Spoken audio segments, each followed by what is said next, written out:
Hello बच्चों, let's discuss this question. Which statements is और are false. तो यहाँ पर हमें ऐसे कई स्टेटमेंट्स दिए गए हैं और हमें फॉल्स स्टेटमेंट्स ढूंढना है।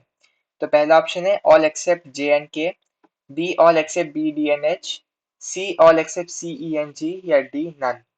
तो यदि आप देखें तो इस क्वेश्चन में जो स्टेटमेंट्स दिए गए हैं वो एक्चुअली आपके पूरे एनवायरमेंटल इश्यूज चैप्टर को कवर करता है। तो हमें सारे के सारे चैप्टर के कॉन्सेप्ट्स आने चाहिए, फिर ही हम ऐसे मल्टी कॉन्सेप्ट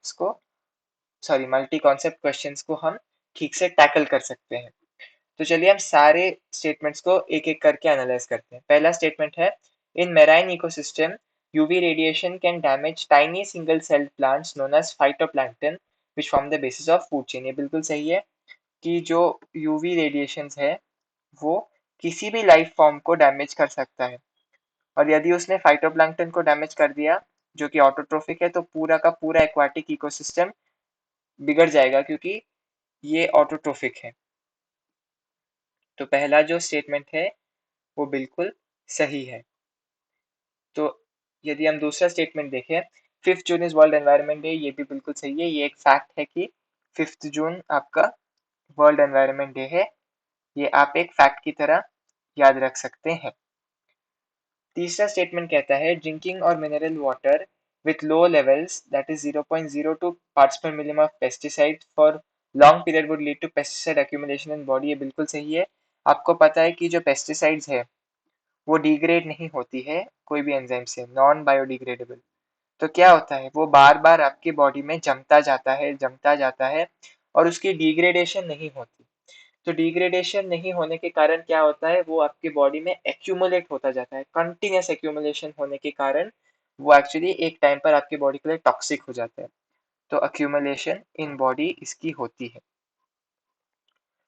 तो ये भी बिल्कुल सही है।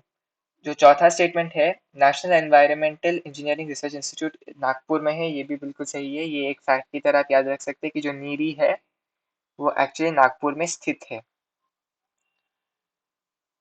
अब जो पांचवा स्टेटमेंट है वो कहता है चर्नोबाइल न्यूक्लियर ट्रेजेडी अकॉर्ड इन अप्रैल 1986। ये भी बिल्कुल सही है। चर्नोबाइल एक्चुअली क्या था, वो एक न्यूक्लियर ट्रेजेडी था।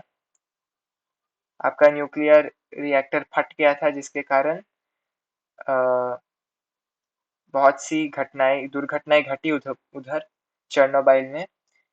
तो ये अप्रैल 1986 में घटी थी। आपके एनसीईआरटी में और एक जो इंसिडेंट है वो मेंशन्ड है, वो होती है आपकी 3 माइल आइलैंड इंसिडेंट। तो वहां पर भी रेडियो एक्टिव लीकेज की वजह से ही प्रॉब्लम हुई थी। तो ये बिल्कुल सही स्टेटमेंट है।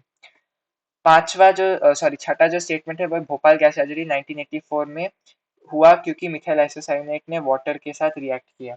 ये बिल्कुल सही है। एक्चुअली भोपाल गैस ट्रेजेडी में क्या हुआ, मिथाइल आइसोसाइनेट ने वाटर के साथ रिएक्ट करके मिथाइल आइसोसाइनाइड बना लिया, जो कि बहुत ही डेंजरस केमिकल है, बहुत ही पॉइजनस केमिकल है, और उसने सैकड़ों लोगों की जान ली। तो ये भी बिल्कुल सही है। अभी जो नेक्स्ट सेट ऑफ स्टेटमेंट्स है, जो सातवां स्टेटमेंट है वो lead concentration of lead is considered alarming at 30 micrograms per 100 ml। ये बिल्कुल सही है। यदि आप देखें तो लेड एक्चुअली एक ऐसी चीज होती है जो कि अगेन डिग्रेड नहीं होती। तो लेड भी कंटिन्यूसली अक्यूमुलेट करता जाता है बॉडी के अंदर, उसकी भी कंटिन्यूअस एक्यूमुलेशन होती है बॉडी के अंदर, जिसके कारण उसके जो इंक्रीज कंसेंट्रेशन है वो टॉक्सिक हो जाता है। तो इसीलिए इतनी छोटी अमाउंट भी यदि ड्रिंकिंग वाटर में मौजूद हो तो वो अलार्मिंग कहा जाता है। तो ये स्टेटमेंट बिल्कुल सही है। जो नेक्स्ट स्टेटमेंट है CO2, CH4, N2O, CFCs are called green house gases because they can absorb long wave infrared radiation. ये बिल्कुल सही है। आपके एनसीईआरटी में दिया गया है कि आपकी ग्रीन हाउस गैसेस का कितना कंट्रीब्यूशन है टुवर्ड्स ग्लोबल वार्मिंग। तो आपको पता है कि CO2 का करीब करीब 60% होता है, मीथेन का आपको 40%, सॉरी 20% दिखता है, आपके CFCs का 14 दिखता है 14%, और N2O आपका 6% दिखता है। तो ये बिल्कुल सही है। और नेक्स्ट स्टेटमेंट है high amount of Escherichia coli in water is an indicator of sewage और फीसल पोल्यूशन। ये बिल्कुल सही है। ये जो कोलाई है वो आपकी फीसेस में मौजूद होती है, और यदि आपको ई कोलाई मेजर हुआ एक पर्टिकुलर वाटर सैंपल में, तो आप कह सकते हैं कि उससे इनडायरेक्टली उस वाटर की जो फीकल पोल्यूशन लेवल है उसको आप मेजर कर सकते हैं, तो ये भी बिल्कुल सही है। जो नेक्स्ट स्टेटमेंट है वो कहता है ozone chlorine chloramine are pass through swimming pool because it acts as disinfectant. ये बिल्कुल सही है। आपको पता है कि ओजोन क्लोरीन क्लोरामाइन जो है वो आपके स्विमिंग पूल्स में डाले जाते हैं, उससे आपको एक कैरेक्टरिस्टिक स्मेल भी आता है और कुछ लोगों की स्किन के साथ हायर कॉन्सेंट्रेशन रिएक्ट कर जाती है।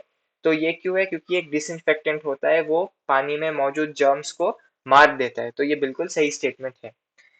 जो नेक्स्ट स्टेटमेंट है वो है noise pollution does not have any residue, noise pollution causes nervous disorder. ये बिल्कुल सही है। आपके एनसीईआरटी में नॉइस पोल्यूशन के रिगार्डिंग कुछ इफेक्ट्स दिए गए थे, उनमें से कुछ है स्लीपलेसनेस और इंक्रीज्ड हार्ट रेट और ऑल्टर्ड ब्रीदिंग पैटर्न्स। ये सारे नर्वस सिस्टम से भी रिलेटेड है, क्योंकि एट द एंड वो आपकी ब्रेन को अफेक्ट कर रहा है और ब्रेन से ही सारे कमांड्स जो है वो हिलने लगते हैं, कुछ डिसऑर्डर होने लगती है उन कमांड्स में। इसी की वजह से स्लीपलेसनेस दिखता है, इंक्रीज हार्ट रेट दिखता है, ऑल्टर्ड ब्रीदिंग पैटर्न दिखता है, कुछ लोगों को साइकोलॉजिकल प्रॉब्लम्स भी होने लगती है। तो ये भी बिल्कुल सही है। और जो लास्ट स्टेटमेंट है वो कहता है if there was no CO2 in atmosphere the earth temperature would be less than present. ये बिल्कुल सही है, क्योंकि आपको पता है CO2 एक्चुअली क्या है? ग्रीन हाउस गैस है और वो हीट रेडिएशन को ट्रैप करता है। वो क्या करता है? हीट रेडिएशन को ट्रैप करता है।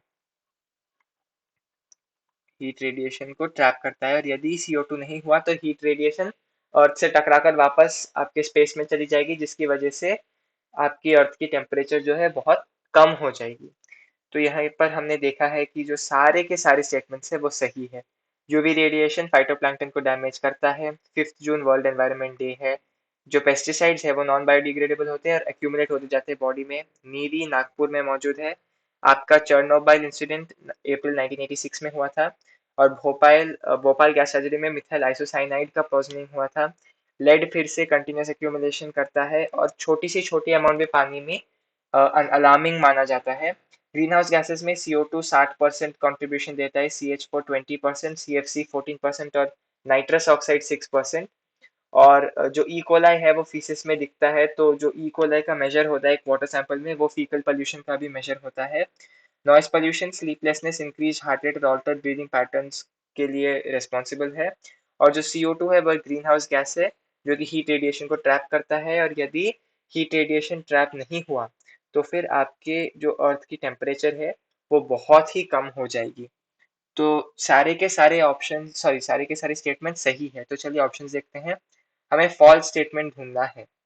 ए ऑल एक्सेप्ट JNK गलत, ऑल एक्सेप्ट BDNH गलत, ऑल एक्सेप्ट CENG गलत, डी नन ये सही है। So the correct option to this question is option D, none. Hope you have understood it well. All the best.